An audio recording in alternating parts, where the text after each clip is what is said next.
When it opened, it reduced the travel distance by sea between India's west coast and London by approximately 8,900 kilometers or 5,500 miles, thereby making it the biggest economic asset of the 19th and the early 20th centuries.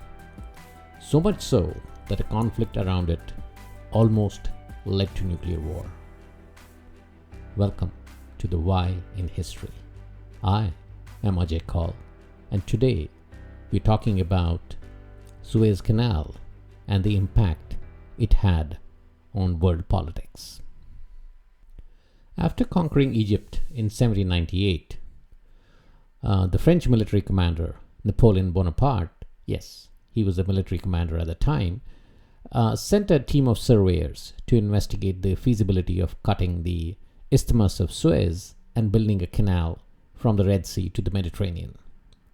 He believed that building a French-controlled canal on the Isthmus of Suez would cause trade problems for the British, as they would either have to pay dues to France or continue sending goods around the southern part of Africa. Technically, he felt that France would gain an upper hand in the race to colonialism. Following 4 separate excursions to the region, Napoleon's scouts incorrectly concluded that the Red Sea was at least 30 feet higher than the Mediterranean, so any attempt to create a canal could lead to catastrophic flooding across the Nile Delta. So the plans for the canal stalled at that time. However, in 1847, another team of researchers finally confirmed that there was no serious difference in the altitude between the Mediterranean and Red Seas. And as a result, the feasibility of a canal was finally established. And subsequently, in 1854, Ferdinand de Lesseps, a French diplomat, persuaded the Khedive of Egypt, Mohammed Said, to permit the construction of a shipping canal through the 100 miles of desert between Africa and Asia. A prospectus was circulated, and on December 20, 1858, the Universal Company of the Suez Maritime Canal was constituted. Now, the Khedive of Egypt was technically a viceroy of the Ottoman Empire, which meant the highest administrative officer of Egypt, and he had the power to determine who the contract for the canal would go to. And this news made Britain very nervous, because that meant that the maritime edge they had with respect to access to colonies would be eliminated, and anybody could get to their colonies via a much shorter route. So as a result, they declined the offer of shares and even organized a boycott, and that resulted in a shortage of investors. So subsequently, Egypt acquired 44% of the shares for the canal. Construction began on the canal on 25th of April 1859, and about 10 years later, the canal was opened in November 1869. And this huge statue of de Lesseps was placed on the harbor. Now, the original Khedive Said had died by now, and he was succeeded by his nephew Ismail Pasha. So he was the new Khedive of Egypt, and it was Ismail Pasha who formally opened the Suez Canal on November 17, 1869. And interestingly, in the first year of the canal's existence, about 3/4 of the vessels passing through it were British. Now, this is an important moment in Egyptian 19th century history, because suddenly the nation becomes of interest to Europe. And of course, because suddenly you've created an economic asset which is facilitating colonialism to some extent, and more importantly, establishing a much shorter trade route between Europe and the South Pacific. Now, by mid-1870s, Ismail Pasha, who was trying to modernize Egypt, had incurred a lot of debts, partly because there was some issue with the price of cotton.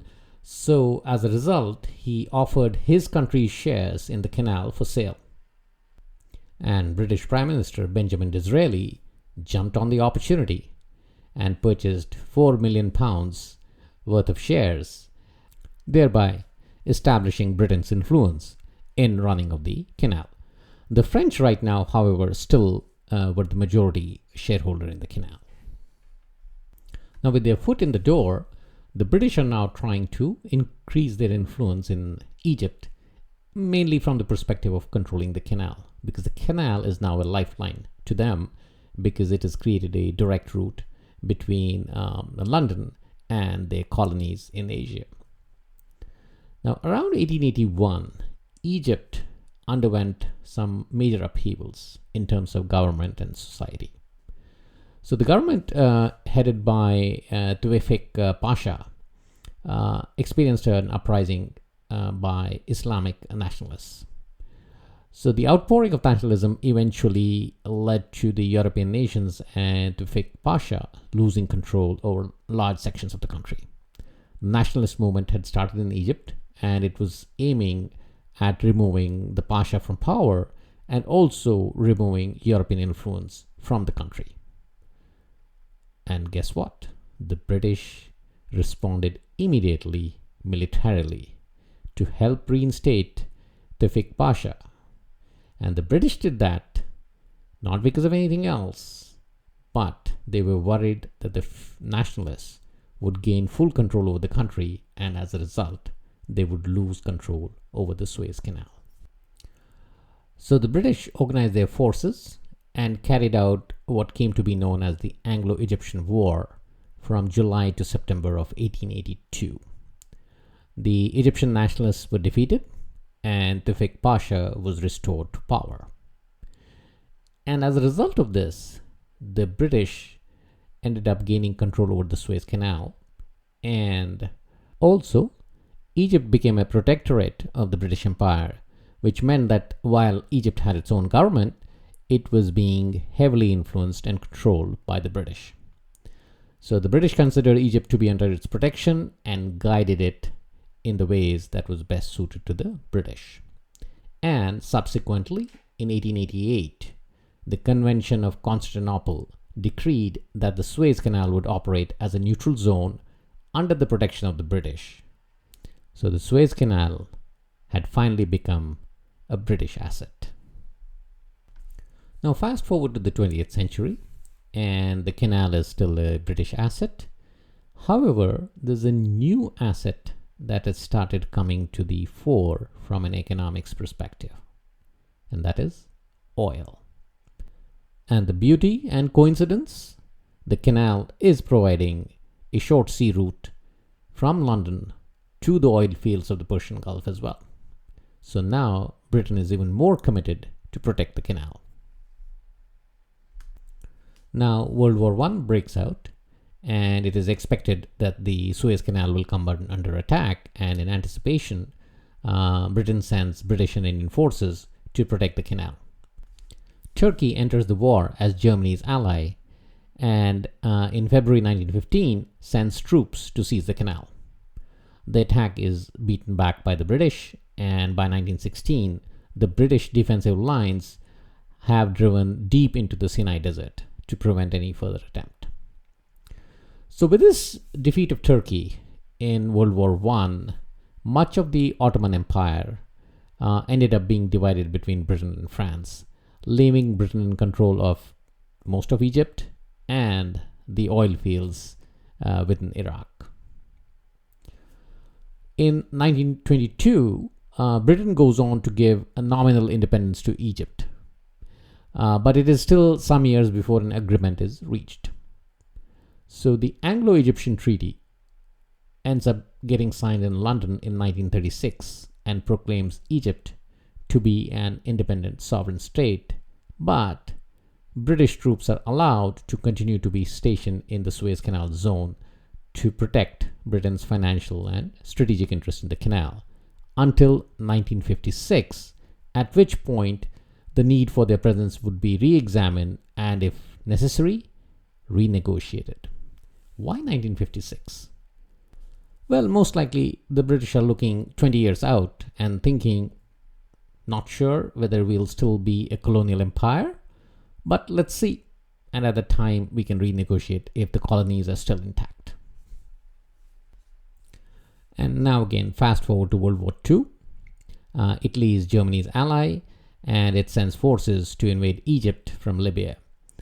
A British and Commonwealth counteroffensive operates in December of 1940, drives the Italians out of Egypt, but in March 1941, the Italians get reinforcements from the German troops, attack again, and push the Allied forces back. And this continues back and forth till ultimately by October of 1942, the new Lieutenant General Bernard Montgomery is appointed commander of the British 8th Army, and he launches a major offensive which forces the German-Italian army into retreat. And by May 1943, the Axis forces have surrendered and the canal is safe once more. So, through the World Wars, the canal continues to stay under control of the British. Now, after the fall of the Ottoman Empire, the Khedive ultimately became the king of Egypt. So the person who was like a viceroy to the Ottoman Empire, once the empire was defeated, the same dynasty, the Muhammad Ali dynasty, continued to rule Egypt, no longer as the Khedive, but as the king. So after World War II, Egypt is still independent, and in 1951, King Farouk is the king of Egypt. But they have elections, and Britain still occupies the Suez Canal based on the Anglo-Egyptian Treaty of 1936. Now, there is one thing that is slowly emerging in Egypt. The Egyptians are not happy with the presence of the Britons around the Suez Canal and around Cairo. So there's a wave of nationalism which is slowly rising in Egypt.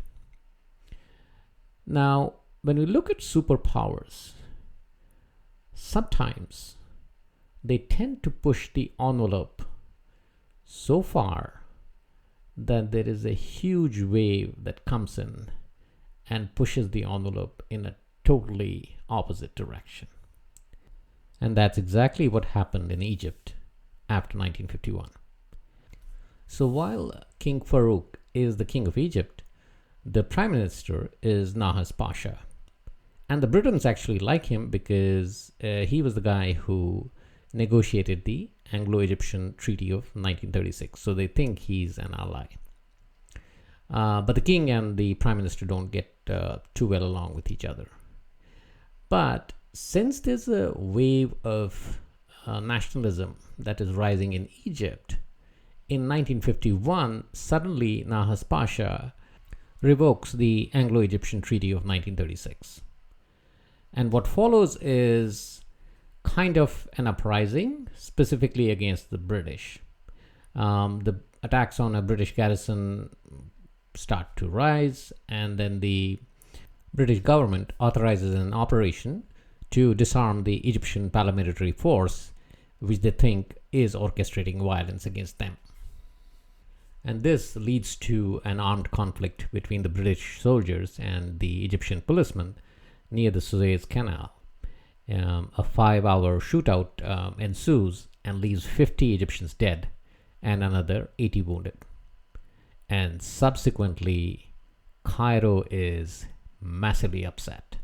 Citizens of Cairo take to the streets in protest on January 26, 1952. And this ends up being infamously called the Black Saturday. And this results in extensive vandalism and looting in some of the most expensive areas of the city. When order is finally restored, the British demand answers. And within the Egyptian government, a lot of finger pointing happens. And the British threaten to occupy all of Cairo. So King Farouk decides to dismiss the existing government and also Nahas Pasha as the prime minister. Now, as I had mentioned earlier, when you push the envelope too far in one direction, an opposing force will usually push back the envelope in a totally different direction. So a few months later, in July of 1952, a group of army officers carry out a coup. King Farouk is deposed and forced into exile, and the government of Egypt transfers to a military junta. Now, for 2 years, the head of this junta is a general by the name of Mohammed Naguib. But the real power behind this junta is an ambitious and visionary young colonel who's dreamed of reasserting the dignity and freedom of the Arab nation. And his name is Gamal Abdel Nasser. And in 1954, Colonel Nasser formally replaces General Naguib as the President of Egypt. And Nasser essentially has three main goals. One, to make Egypt independent by ending British occupation. Two, to build up Egyptian forces so they can defeat Israel. And three, to improve Egypt's economy by constructing a high dam at Aswan to irrigate the Nile Valley. So in October of 1954, he signs a treaty with Anthony Nutting, the British Minister of State for Foreign Affairs, and the treaty will last for 7 years. Under the treaty, British troops are to be withdrawn from Egypt by June of 1956. The British bases are to be run jointly by British and Egyptian civilian technicians. Egypt agrees to respect the freedom of navigation through the Suez Canal, and it is agreed that British troops would be permitted to return if the Suez Canal is threatened by an outside power. Now, while all this is happening, Britain itself is seeing quite a few changes. Clement Attlee is replaced by Winston Churchill again, but in 1955, at the age of 80, Winston Churchill steps down as a prime minister, and he's replaced by Anthony Eden, who's kind of one of the old guard.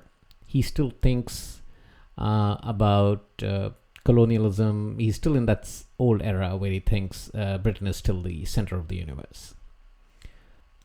So when the last British soldiers pulled out of the Canal Zone in July of 1956, Nasser had achieved his first goal. Now for the second goal, he started cozying up with the Soviets to build an armory to defeat Israel. And the Americans did not like it, and as a result, they withdrew the financial commitment they had made to finance the construction of the Aswan Dam. So while trying to achieve his objective number 2, he ended up losing sight of objective number 3. Not to be disappointed, all of a sudden, Nasser announces the nationalization of the Suez Canal. His aim is to get the funds to build the Aswan Dam out of the toll collected as ships pass through the Suez Canal. British Prime Minister Anthony Eden does not know what to do, how to respond, and he prepares a grotesquely disproportionate response. He decides on a full-scale invasion of Egypt to respond to the nationalization of the canal. And to ensure victory, he colludes with Israel and France to join in the invasion of Egypt.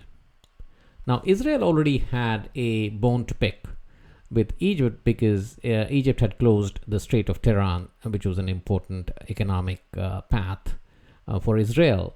So Israel was always ready to respond to that closure of the Strait of Tehran. So the Israeli army attacked Egypt on October 29, 1956. And 2 days later, the British and the French forces joined and took control of the area around the canal. And in less than 7 days, the entire Sinai Peninsula of Egypt had been captured. The entire world is shocked at this response, and most notably, the United States. Because guess what? they are completely in the dark. And President Dwight Eisenhower is virtually blowing a gasket at Britain. On November 5, 1956, the Soviet Premier Nikita Khrushchev threatens to nuke all of Western Europe if Israel, Britain, and France do not withdraw. Eisenhower immediately responds and asks Khrushchev not to get involved, and at the same time threatens economic sanctions if Britain, France, and Israel do not withdraw. And the final nail in the coffin for Anthony Eden comes in when his treasury informs him that the pound sterling, under sustained attack over the crisis, needs urgent US support to the tune of $1 billion. And Dwight Eisenhower says it very clearly: no ceasefire, no loan. So the invaders are finally ordered to halt and await the arrival of a UN intervention force. The first United Nations troops land at Port Said on November 21st, 1956, and by November 23rd, Britain starts reluctantly the military withdrawal from Egypt, and by 23rd of December, the British and French troops have completely withdrawn. And subsequently, on January 9, 1957, British Prime Minister Anthony Eden, due to a thorough humiliation at the hands of Dwight Eisenhower, tenders his resignation, citing ill health. So at the end of the crisis, a few things became very clear to the entire world. One, there were only two superpowers, the United States and the Soviet Union. And the British imperialism of the past was indeed a thing of the past. The second one was the way Dwight Eisenhower used the United Nations to impose the ceasefire. A lot of credit goes to him for doing that. And Eisenhower himself stated at a press conference in September of 1956, "We established the United Nations to abolish aggression.